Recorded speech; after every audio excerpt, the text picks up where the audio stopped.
All right, y'all.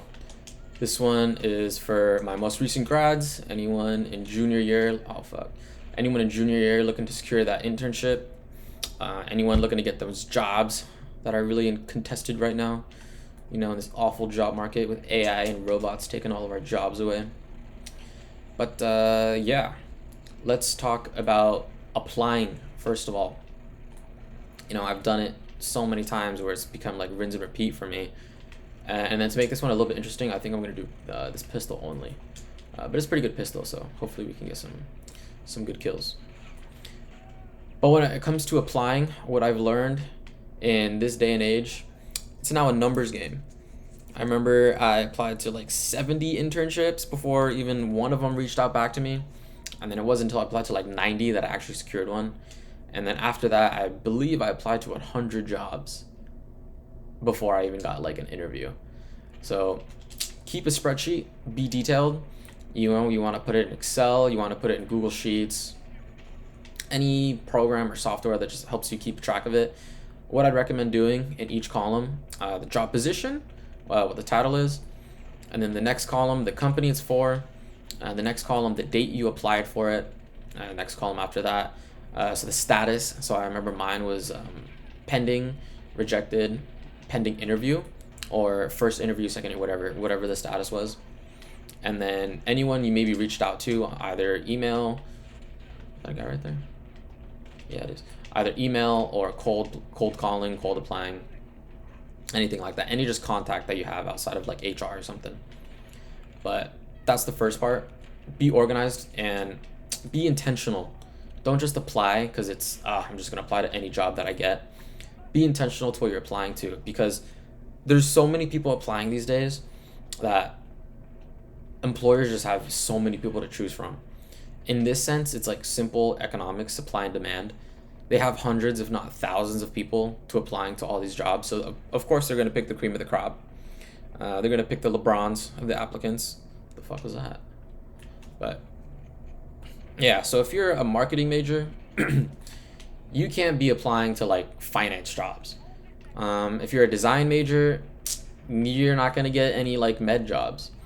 So if you're an econ major, you want to do finance, that's perfect. If you're an econ major and you want to do maybe like market analysis, that's also perfect. Apply to things that are related to your field, and then it gives the employer that you have more of a path instead of you're just applying because you want a job. Oh damn, that was a Hail Mary, and they like to see that. So just be intentional, be organized, and make sure you're keeping track of what you're applying to, and just send as much out there instead of tailoring your resume for just one certain job. I think that works for tech and comp sci. I can't speak on that as much because I was a econ major, econ and IR major. So I'll leave that one for my elite code homies. Where's this guy? That guy's flying. But yeah, just make sure you're intentional, get the volume up, and keep track of it. Number 2, resumes. You want to run that bitch through like a resume aid. Run it through someone that got a job. It's got to be organized. It's got to be tip top. And then I can show you guys mine or something in the future. But for now, this is just like general tips.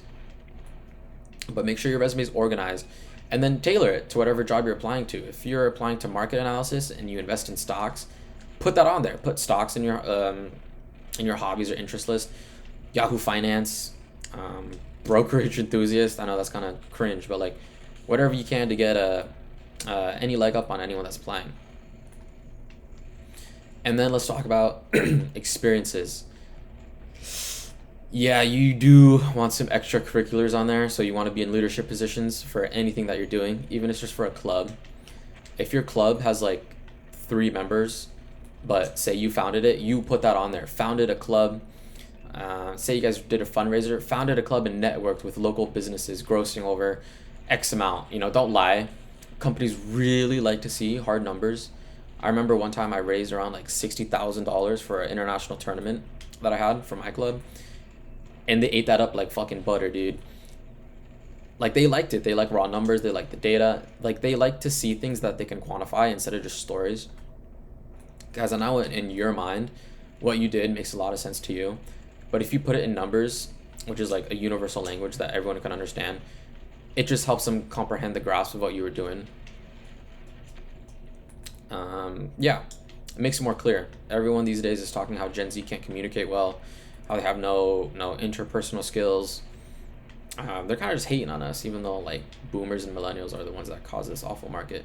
But that's, neither here nor there.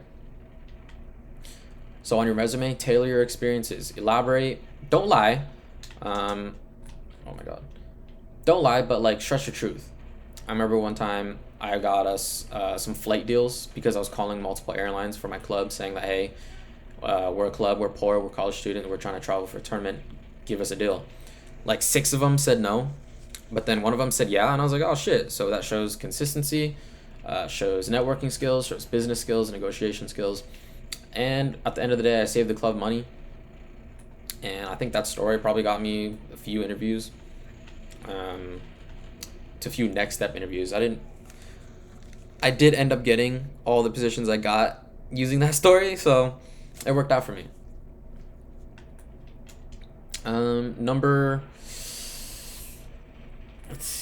If you're in the actual interview, you just can't be weird. Like, I'm sorry, but like some people just have awful social skills that at this point you got to do something to set yourself apart, whether that's your appearance, whether that's the way you carry yourself, the way you speak. Just kind of be, if you're there, know that they saw something in you. So the imposter syndrome is going to be hard, but know out of all people that they selected you. So you already passed the screening portion. You look really good on paper, but now you got to show them that you can walk the walk. Like, you talk the talk. Now you got to show them that you mean business, and that means appearing to an interview in business casual. Also, read the room. If you're doing like tech or something, it could be a little bit more liege. But if you're in finance, if you're in investment banking, if you're in med school, keep it classy. Keep it button up, tie, maybe button up in a jacket, some trousers, slacks, and then business shoes. Worst thing that I've seen some new hires do is they'll come in with like a good fit and then they come in Vans, and I was like, guys, you can't be doing that. And you guys might be thinking, oh, it doesn't matter, but it truly does, because I remember on my first day of my new job that I walked into, I was overdressed for sure, but there's a saying, it's always better to be overdressed than underdressed, which is 100,000% true. And I was eating dinner with my new teammates, and my manager is like, they're kind of poking fun at me.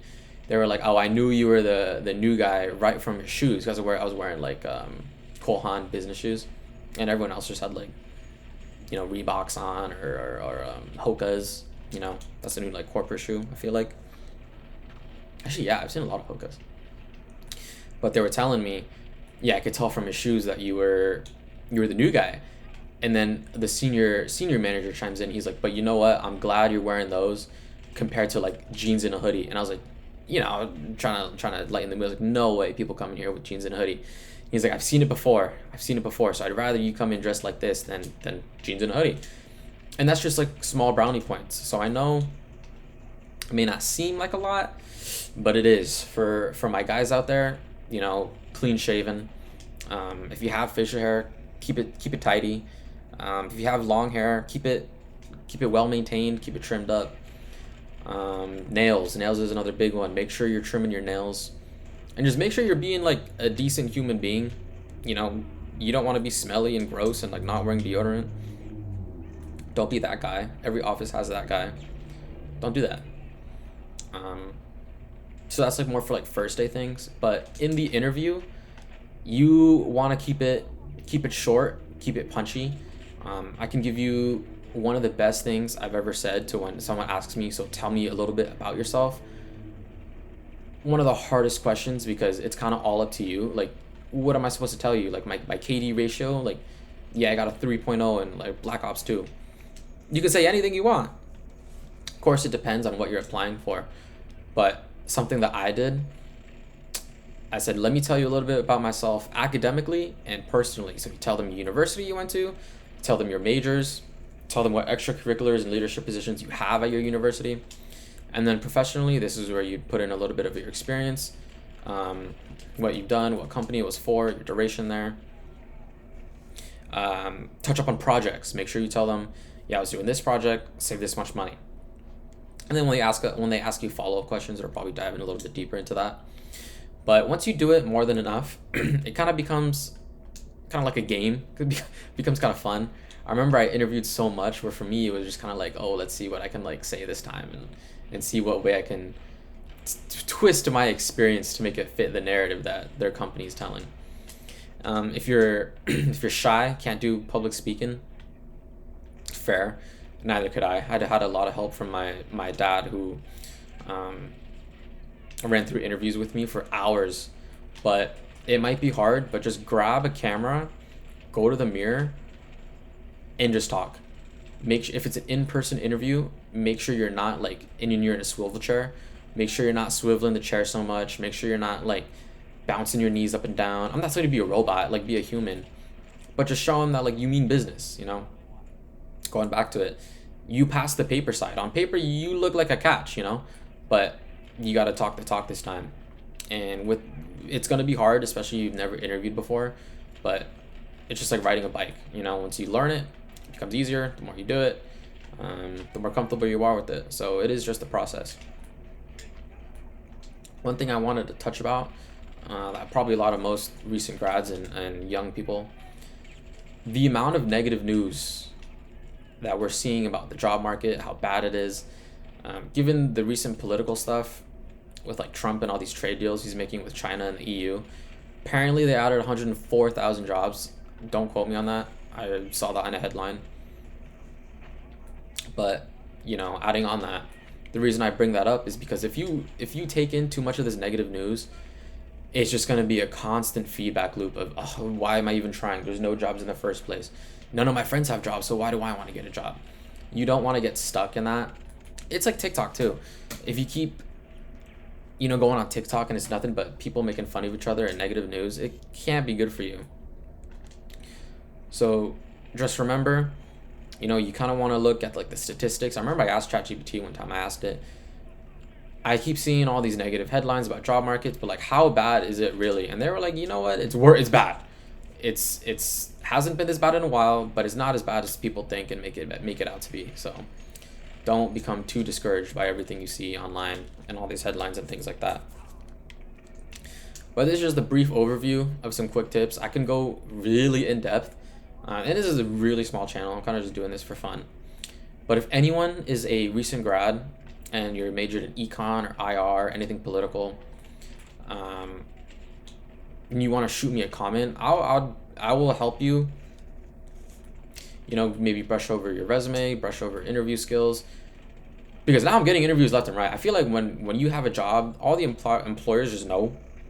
And there are positions that I applied to months ago that are like, oh, we saw your most recent experience. We really want to interview you. And I was like, no, too late. But yeah, if you're stuck a little bit, you just want some advice, you know, maybe a little tips and tricks a little bit, throw me a comment. You know, I'll IM you, give you some help, give you my advice. Just give you my opinion on things, but remember, this is just one person's opinion. I don't know everything yet. I'm learning as I go. But yeah. So as always, thanks for listening, and then see you on the next one. Good luck with whatever you guys are doing with all your endeavors, and then take it easy.